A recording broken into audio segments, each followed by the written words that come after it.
예수님이 자기 부인을 완전하게 해서 학문 없는 범인이 돼서 학문 없는 범인인 우리와 하나가 되는 것입니다. 그래서 이 땅에서 학문 없는 범인끼리 혼인잔치를 벌이고 있는 것입니다. 매일매일이 혼인잔치집이 되는 것입니다. 그러니까 우리는 애국하고 금식할 필요가 없어진 세대에 살고 있는 것이에요. 우리도 낡은 옷에 찢김 터짐은 겪어야 돼요. 낡은 가죽 부대에 터짐은 우리도 겪어야 돼요. 오직 예수, 사랑하는 성도 여러분 반갑습니다. 오늘은 누가복음 5장 36절에서 39절로 학문 없는 범인이라는 제목으로 말씀을 나누겠습니다. 오늘 비유 네 번째 시간이거든요. 오늘 본문은 비유 두 번째, 세 번째, 네 번째가 같은 본문으로 쭉 누가복음 5장으로 붙어 있습니다. 본문의 배경은 어떠냐면 비유 두 번째 시간 때 모든 것을 버리고 라는 제목으로 말씀을 나눴죠. 예수님이 세리 레이를 나를 따르라 했더니 세리 레이가 모든 것을 버리고 예수님을 따르다가 큰 잔치를 벌였는데 그때 그 모습을 보면서 서기관과 바리새인들이 너희들은 왜 죄인들과 먹고 마시느냐. 그래서 예수님이 나는 죄인을 구하러 왔기 때문에 죄인과 먹고 마시는 게 당연하다라고 대꾸를 하죠. 그리고 이어서 그럼 우리는 금식을 하는데 왜 당신의 제자들은 금식하지 않느냐. 그래서 지금 혼인잔치인데 무슨 금식을 하냐. 언젠가 신랑을 빼앗길 날이 있을 텐데 그때 금식을 하는 게 마땅하다. 그리고 사실상 에피소드가 끝나요. 그래서 오늘은 사실 비유로 들어갈 수가 없는 비유가 나와 있어요. 그런데 왜 굳이 오늘 비유를 만들었냐? 예수님이 보시기에 이 서기관과 바리새인들이 예수님이 앞서 했던 것을 못 알아듣는 거예요. 그래서 보충 수업을 하고 계시는 거예요. 그래서 36절에 어떻게 시작하면 또 비유하여 이르시되 이제 보충 수업으로 내가 알려줄게. 지금까지 비유로 다시 풀이해 줄게. 여기서 비유란 말은 어려운 게 아니라 쉽게 표현해 줄게 라는 뜻이에요. 그러니까 잘 들어봐 라고 얘기를 하시는 거예요. 그런데 들어가 보면 있잖아요. 더 어려워졌어요. 이제 한번 들어가 볼까요? 새 옷을 낡은 옷에 붙이면 낡은 옷과 새 옷이 어울리지 않는다. 그 당연히 맞는 말이죠. 근데 지금 앞전 비유와 연결이 안 돼요. 그래놓고 그 다음에 넘어가가지고 새 포도주를 낡은 가죽 부대에 부으면 가죽 부대가 터지고 포도주까지 쏟아져서 못 쓰게 된다. 그래요. 더더욱이 이해가 안 가는데 이제 새 포도주는 새 부대에 부어야 된다. 지금 이걸 듣고 있는 게 서기관과 바리새인들이에요. 하나도 이해를 못할 거예요. 우리도 사실 앞 구절과 이 밑에 구절이 명확하게 연결이 되진 않습니다. 그리고 나서 마지막에 더더욱이 이해가 안 되는 얘기는 묵은 포도주를 좋아하는구나. 그래서 새 포도주를 찾지 않는구나. 그러면서 보충 수업이 끝나버려요. 이 상관관계가 너무나 어려운데 오늘 설교자가 누군지 제목까지 너무 어렵게 만들었어요. 학문 없는 범인. 이 학문 없는 범인은 오늘 본문하고 아무 관계가 없어요. 이해가 안 되는데 제목까지 만들어놨어요. 왜 이 제목을 만들어놨냐? 같이 읽겠습니다. 사도행전 4장 13절. 그들이 베드로와 요한이 담대하게 말함을 보고 그들을 본래 학문 없는 범인으로 알았다가 이상히 여기며 또 전에 예수와 함께 있던 줄로 알고. 아멘. 성경에서 학문 없는 범인이란 단어가 여기서 딱 한 번 나옵니다. 오늘의 배경은 어떻게 되냐면 예수님의 제자들이 특히 베드로와 요한이 예수님의 복음을 가지고 세상에 나가서 전파를 하는데 설교를 하는데 5,000명이 회개하고 믿음으로 돌아와 버려요. 그러니까 대제사장이나 서기관과 바리새인들이 너무 신기한 거예요. 그래서 이 사람들을 끌고 옵니다. 그래서 신문 아닌 신문을 하고 있어요. 너희들 예수의 제자들 아니었어? 너희들 학문 없는 범인이었잖아. 어떻게 이렇게 말을 잘할 수가 있어? 핀잔을 하고 있는 거예요. 너희들 이상하다. 잘한다는 칭찬이 아니라 핀잔을 하고 있는 거예요. 학문 없는 범인이라는 것을 헬라어 원어로 풀어보면 이런 뜻입니다. 배움이 없어서 글을 읽지도 쓰지도 못하는 사람들. 완전 무식한 사람들을 얘기해요. 이것을 이대로 적용을 하면 본문이 문맥이 안 맞아요. 왜냐하면 베드로하고 요한을 지칭하는 얘기인데, 베드로와 요한이 정규 학교를 나왔다는 얘기는 성경에 없습니다. 학문이 없는 건 비슷하게 맞는 것 같아요. 그렇지만 글을 모르고 읽을 줄도 모르고 쓸 줄도 모른다, 이건 말이 안 돼요. 왜냐하면 베드로는 베드로 전서를 썼잖아요. 그리고 사도 요한은 요한복음, 요한 1, 2, 3서, 요한 계시록을 썼어요. 글을 모르고 읽지도 모르고 쓰지도 못하는 사람이 할 수 있는 일은 아니죠. 그러니까 이것을 원어로 직역을 하면 잘못된 답이 나옵니다. 그래서 문맥의 흐름에 따라서 읽어보면, 해석을 해보면 이런 말이 나와요. 너희 갈릴리에서 물고기 잡는 어부 출신의 무식한 애들 아니야? 이런 뜻이에요. 좀 그 애들을 낮게 보고 있는 것이에요. 그냥 그 정도로 얘기를 하고 있는 것입니다. 이들이 갈릴리에서 무식하게 물고기나 잡고 있다가 갑자기 이런 일을 하고 있는 거니까 너무 황당하다. 자, 오늘 서기관과 바리새인들도 예수님의 이런 죄인들과 밥을 먹는 것을 이해를 못하고 있어요. 그래서 질문을 하죠. 이 사람들도 똑같이 질문을 하고 있는 것이에요. 이 학문 없는 범인까지 이제 나왔어요. 이제 본문이 너무 어려워졌는데 우리는 오늘 이 모든 것을 다 해결할 것입니다. 비유 두 번째, 모든 것을 버리고 주님을 따르는 것과 비유 세 번째, 금식 논제, 그리고 오늘 비유 네 번째, 세부대, 세포도주 논쟁까지 전부 다 하나로 합쳐서 하나님께서 오늘 본문을 통해서 귀한 깨달음을 주실 줄 믿습니다. 이제 성경 안으로 한 발 한 발 들어가 보겠습니다. 누가복음 5장 36절. 또 비유하여 이르시되 새 옷에서 한 조각을 찢어 낡은 옷에 붙이는 자가 없나니 만일 그렇게 하면 새 옷을 찢을 뿐이요 또 새 옷에서 찢은 조각이 낡은 것에 어울리지 아니하리라. 아멘. 오늘 본문 너무 쉽죠, 여러분. 본문만 따로 떼놓고 보면 이해하기가 굉장히 쉬운 본문이 오늘 본문이에요. 그리고 그동안 설교를 너무 많이 들었어요. 저것을 이해하지 못하는 서기관과 바리새인들에게 지적을 하는 예수님의 말씀이다. 저것을 이해하는 사람이 있고 모르는 사람도 있다. 이렇게 얘기를 했어요, 지금까지. 본문을 조금 어떤 단어적으로 해석을 하면 이래요. 새 옷에서 나온 조각은 신축성이 되게 좋기 때문에 신축성이 없는 낡은 옷에 갖다가 꼬매어 붙이잖아요. 그러면 서로 어울리지 않아요. 한쪽은 잡아당기고 한쪽은 늘어나고, 그래서 울어서 보기가 싫단 말이에요. 터질 수도 있어요. 그러니까 이거는 잘 꼬매놔도 어울리지 않는 그림이다. 이것을 이해를 못하고 서기관과 바리새인들이 질문을 하고 있는 거잖아요. 왜 당신은 죄인들하고 먹고 마십니까? 지금 이 비유는 그 죄인들하고 먹고 마시는 혼인잔치 비유와 정확히 일치를 합니다. 그래서 지금 이 새 옷과 낡은 옷을 예수님이 끌고 오신 거예요. 자, 여기까지가 우리가 한 발 들어간 거예요. 이제 한 발 더 들어가 보겠습니다. 예수님이 새 옷이 되어 율법으로 들어오신 거예요. 낡은 옷으로 들어오신 것입니다. 예수님이 지금 들어와서 하나가 된 것이에요. 복음이 율법과 하나가 돼버린 사건입니다. 이제 한 발 더 들어가 보겠습니다. 여기서는 들어오기 위해서 예수님이 뭘 했냐? 찢김을 당했어요. 자기 부인의 자리에 예수님이 들어가신 겁니다. 멀쩡한 새 옷에서 찢어져 가지고 낡은 옷, 율법의 그늘 안으로 들어와 버린 거예요. 그랬더니 당연히 어울리지 않는 것이죠.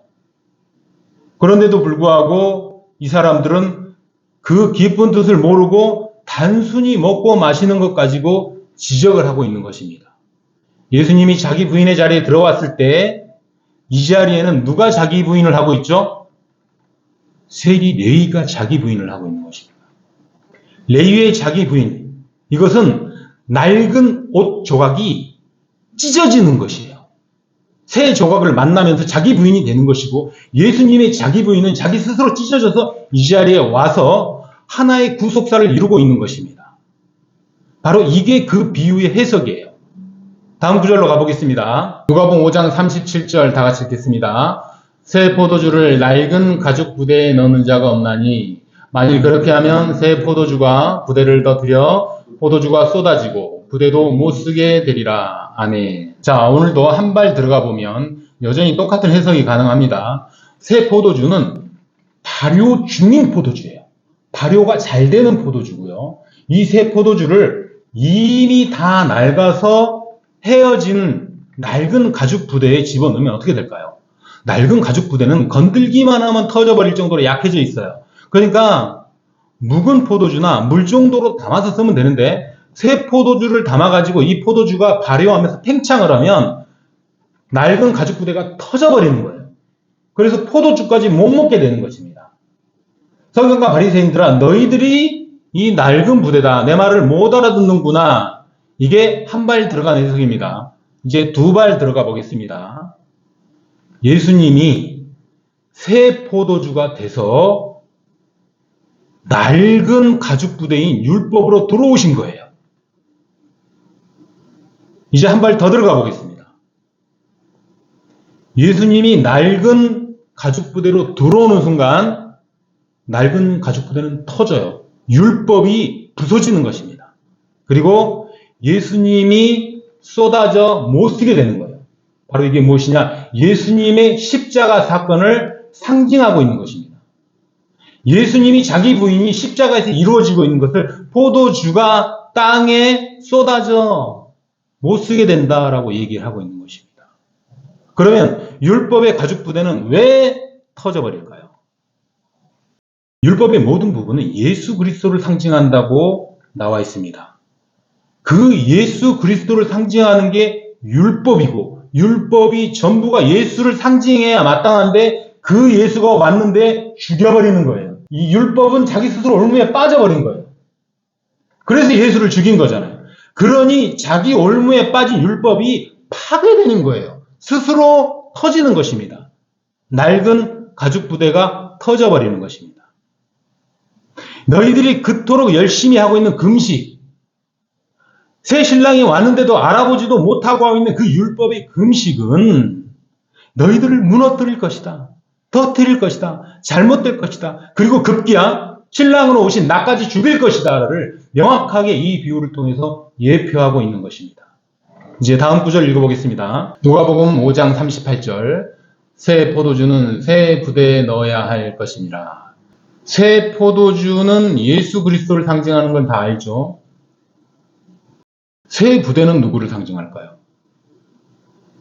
한 발만 들어가면 새 부대는 복음을 받아들이는 예수님의 제자들, 사도들, 교회를 얘기하고 낡은 가죽 부대는 새 부대가 아닌 낡은 가죽 부대는 율법을 얘기하고 예수를 믿지 않는 자들을 얘기한다 그래요. 그리고 이제 한 발 더 들어가 봅니다. 새 부대가 없어요, 여기에.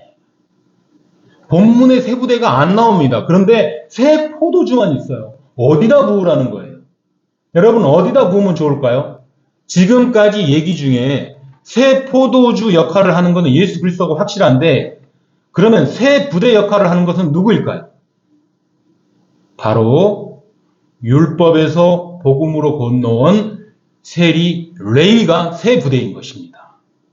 마태가 되면서 낡은 가죽 부대에서 새 부대로 거듭난 것이에요. 쉽게 거듭났습니까? 아니죠. 레위는 자기 헌 옷이, 낡은 옷이 찢어지는 고통을 겪었고 낡은 가죽 부대가 터지는 경험을 하면서 예수님의 구원의 초청을 받아들이는 것입니다. 그래서 새 포도주를 새 부대에 부을 수 있는 것이에요.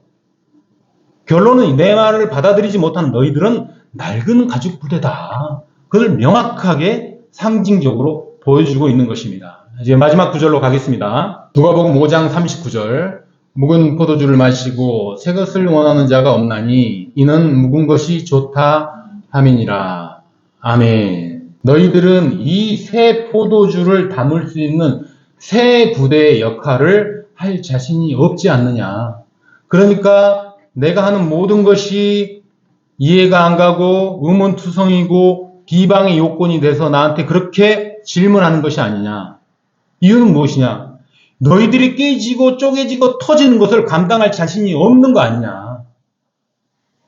레위 같은 일을 너희들은 하고 싶지 않은 것 아니냐? 아니, 할 수도 없는 거 아니냐? 그러니까 자꾸 묵은 것만 좋다고 묵은 것을 찾고 있는 것 아니냐? 그러니 너희들은 영원히 새 부대가 되지 못할 거야. 심판을 내리시는 것입니다. 구원의 복음이, 구원의 신랑이 와서 구원을 전파하면서 심판을 같이 이 땅에 내려주는 것이에요. 구속사가 이 비유를 통해서 완전히 이루어지고 있는 것입니다. 근데 왜 서기관과 바리새인들은 과거의 율법에 얽매여서 새로운 복음을 받아들이지 못하는 것일까요? 어떤 형식, 관습, 문화 때문에 그럴까요? 그렇다면 우리도 사실 비슷합니다. 장로님은 아시겠지만 저희가 어렸을 때 스틱이라는 차가 있었어요. 기아가 스틱이었습니다. 그런데 어느 날 오토가 나왔어요. 근데 이 오토가 너무나 좋은 차예요. 지금으로 보면 정말로 꿈의 차인데 그때 어땠어요? 스틱을 운전하고 있는데 오토를 주면 뭔가 이상했어요. 너무 편한 거야, 운전이. 내 수고가 하나도 안 들어가 있는 거예요. 나의 행위 구원이 없는 거예요. 자, 딱 앉았는데 어떤 기분이 들어요? 오른발로 브레이크와 엑셀을 밟는데 클러치를 밟아야 될 왼발이 할 일이 없는 거야. 그래서 뭔가 올려놔야 되는데 네가 올려놓는 게 너무 불편한 거예요. 이 습관과 문화라는 게 너무 신기합니다. 옛 것이 좋아요. 구간이 명간이에요. 맞아요. 그런데 새 것도 받아들여야 되는데 못 받아들이는 거예요. 그러면 이 단순한 문화 때문에 서기관과 바리새인들이 새 포도주를 담는 새 부대로 거듭나지 못하냐? 진짜 이유가 있습니다. 이제 마지막으로 한 구절을 더 읽겠습니다. 다른 이로서는 구원을 받을 수 없나니 천하 사람 중에 구원을 받을 만한 다른 이름을 우리에게 주신 일이 없음이라 하였더라. 아멘. 바로 이게 사실 답입니다. 왜 서기관과 바리새인들을 율법학자들이, 율법 시대에 사는 구약의 사람들이 새 포도주를 받지 못했냐 하면은 자기가 구원의 주체가 되어 있는 거예요. 자, 내가 제사를 드렸죠. 구제를 했죠. 헌신을 했어요. 너무나 많은 행위 구원을 이뤄놓고 내가 구원의 주체가 딱 돼 있는 거예요. 내가 구원을 이루었다. 그런데 어느 날 예수님이 와가지고 아니야. 너네들 한 거 아무것도 없어. 다 카운트 안 할 거야. 오직 십자가의 보혈, 예수 그리스도의 은혜만이 너희를 구원할 수 있단다. 나를 믿기만 하면, 나를 따라오기만 하면, 내 이름을 부르기만 하면 구원을 받는다. 하니까 말이 안 되는 거예요. 이해를 못 하는 거예요. 그럼 나는 뭐야, 나는? 지금까지 헌신적으로 열심히 교회 생활을 하고 있던 나는 뭐냐고. 내가 했던 모든 구원의 행위들은 다 기각되는 거예요. 자존심이 이해를 못 하는 거예요. 안 받아주겠다 이거야. 나는 내가 구원을 이루겠다는 거예요. 당신이 주는, 가치 없이 주는 그 구원 안 받겠다는 거예요. 우리는 알고 있습니다. 우리의 행위로 구원받는 것이 아니라 오직 한 분 이름, 예수 그리스도 이름으로 구원받는 것입니다. 여러분 세상에 나가보면요. 자칭 예수라, 자칭 구원자다. 많은 사람들이 있어요. 그리고 신약 때처럼 나 또한 감춰진 흰돌로 왔다. 인쳐진 자로 왔다. 예수님이 신약 때 핍박받았듯이 나도 핍박을 받고 있다. 예수님이 감춰진 복음으로 왔듯이 나도 감춰져서 왔다. 내가 구원의 한 축을 감당하고 있다. 나를 믿으면 구원을 받는다 하고 하는 말도 안 되는 이단이 있어요. 여러분 그래서 오늘 이 본문을 주신 것입니다. 다른 이름으로는 구원을 받을 수 없나니 예수 그리스도 이외의 이름은 이제 이 시간부로 끝났다라는 얘기예요. 앞으로 영원토록 예수를 빙자한, 구원받은 자를 빙자한, 새 계명, 새 언약, 성령을 빙자한 어떤 것도 없다는 거예요. 이제는 어느 누구도 예수를 핑계 삼아 자신이 구세주의 자리에 들어가 있을 수가 없어요. 만일 들어가 있다면 이 성경 본문이 깨져야 되는 것입니다. 그래서 이제는 어느 누구도 예수의 자리를 대체할 수가 없습니다. 너희들이 지금 그걸 하고 있다라고 서기관과 바리새인들에게 예수님이 얘기를 하고 있는 것입니다. 너희들이 내가 이렇게 와가지고 죄인들하고 먹고 마시는 거 이해를 못하겠지? 너희들은 그 죄인에 들어오기가 싫잖아. 내가 금식을 얘기하는데 너희들은 그 금식의 신랑들은 걸 죽이고 있으면서 너희들이 만든 금식을 하고 있지. 이 얼마나 말도 안 되는 짓이냐. 너희들은 새 포도주를 담을 그릇이 안 된다. 영원히 지옥에 갈 것이다. 하고 이 비유를 통해서 선포를 하시는 것입니다. 말씀 맺겠습니다. 사랑하는 성도 여러분. 갈릴리 바닷가에서 그물을 던져 고기를 잡아 하루하루를 먹고 사는 베드로와 요한은 학문이 있는 자가 아니라 학문 없는 범인입니다. 그들이 율법에 꽉 얽매여 있어서 자기 주장을 하고 회개를 하지 않은 상태에서 교만한 자리에 있었다면 그것을 학문 있는 사람이라고 하는 것입니다. 여러분, 예수님의 제자들도요, 유대인이었어요. 갈릴리 이방 땅에 살고 있었지만 유대인이었습니다, 소속은. 그래서 율법 아래에 있는 사람들이었어요. 그런데도 불구하고 그들은 동일하게 율법 아래에 사는 서기관과 바리새인들과는 다르게 학문 없는 범인으로 살고 있었던 것입니다. 그렇기 때문에 예수님의 복음이 들어가는 거예요. 저와 여러분도 우리의 가치관이 가득 차 있다면 여기에 누가 앉아 있겠습니까? 내가 스스로 구원할 수 있고 내 안에 세상 지식과 자기 교만이 가득 차 있다면 어떻게 여기 앉아 있겠어요? 우리도 베드로와 요한처럼 학문 없는 범인이었기 때문에 예수님을 영접하고 이 자리에 앉아 있는 것입니다. 그런데 더더욱 중요한 것은 예수님이 학문 없는 범인이 돼서 이 땅에 내려오신 거예요. 예수님이 자기 부인을 완전하게 해서 학문 없는 범인이 돼서 학문 없는 범인인 우리와 하나가 되는 것입니다. 그래서 이 땅에서 학문 없는 범인끼리 혼인잔치를 벌이고 있는 것입니다. 그런데 예수님은 그냥 온 게 아니에요.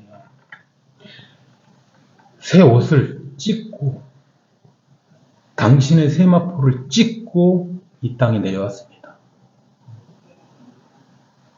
부대가 터져서 바닥에 쏟아지는 십자가의 죽음을 안고 이 땅에 오신 것입니다.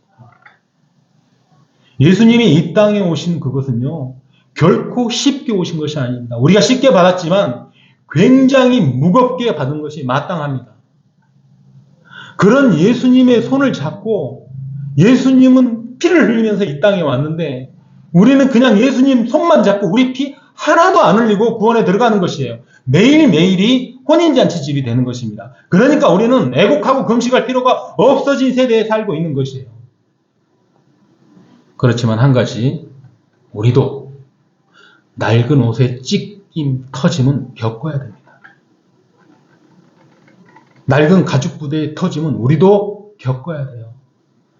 하지만 예수님의 손을 잡고 신랑의 손을 잡고 혼인잔치처럼 신혼부부처럼 매일매일을 사랑하고 있다면 그 정도의 고통은 사실 고통도 아닙니다, 여러분. 그런 의미에서 우리가 예수님을 손을 잡고 매일매일이 혼인잔치를 벌이는 사람처럼 이 땅을 살아간다면 이보다 더 큰 비유가 어디 있겠습니까? 우리를 보면서 예수님의 모든 비유가 완성이 되는 것이에요. 더 뭐 말할 것도 없어요. 내 비유에 완벽한 자들이 교회에 있으니 그들을 보고 나를 따르라 그러면 끝나는 것입니다. 사랑하는 성도 여러분, 이 비유에 합당한 저와 여러분이 되시기를 예수님의 이름으로 축복합니다.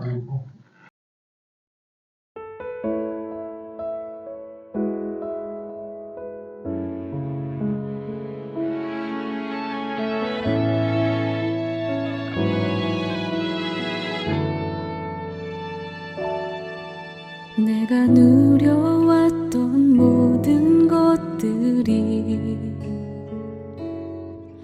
내가 지나왔던 모든 시간이